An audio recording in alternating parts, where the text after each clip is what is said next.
Hey there, welcome to my weekly Facebook Live. I'm so glad that you're here today. It's a beautiful day here in Sacramento and the sun is shining and it's not too hot. In fact, I'm a little cold here in our office because the heater has gone out, so hopefully we get someone out here tomorrow to get that fixed. But anyways, thank you for joining me.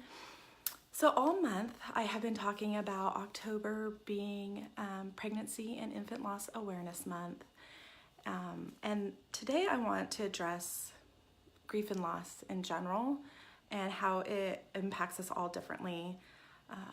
And I feel like I've been talking about this more and more, and I think especially with the holidays coming up, it can be really difficult if you have experienced a loss of any type.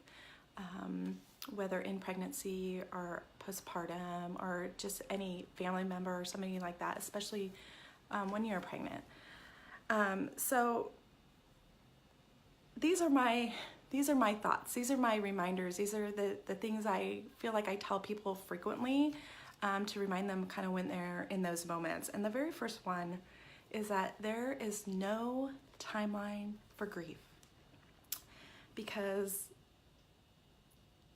there's so many times that different things can trigger it, right? Like if there's a moment or an event or something that you would have thought about that person or wanted them to be there, you know, different moments can trigger us, and is no timeline. And then the second one is that it's gonna look different for everyone. We all grieve differently. Some of us, it impacts us right away and we feel all the feelings right away. And some of us, you know, I feel like we've got to keep it all in and stuff, and then it kind of starts to trickle out. And some of us show it with anger, and some of us show it with depression and sadness, and sometimes we show it with like every emotion, right, at different times.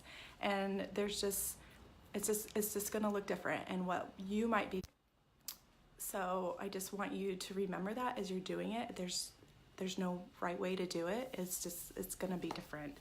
And for every loss you experience, it'll be different. And that's okay, guys, it's okay.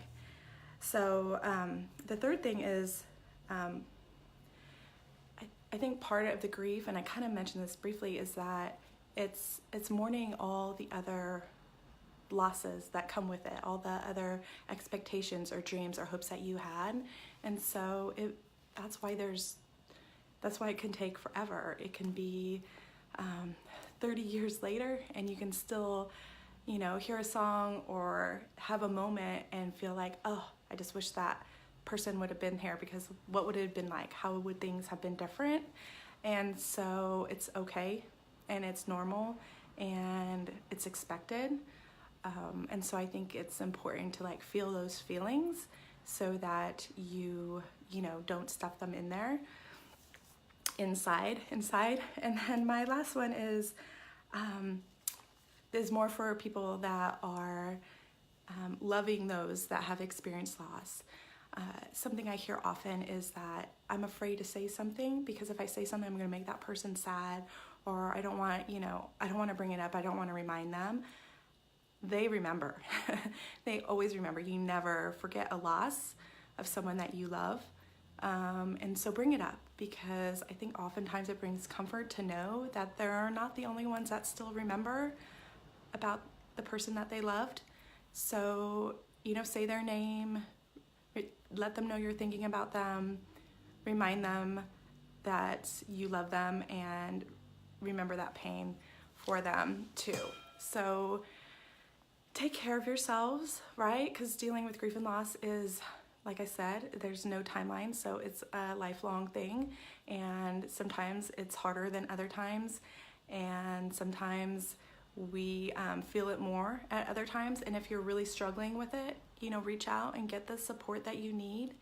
And I hope that you find comfort in your memories, you find comfort in your loved ones if you are going through it. So until next time, guys, take care, and I'll see you then.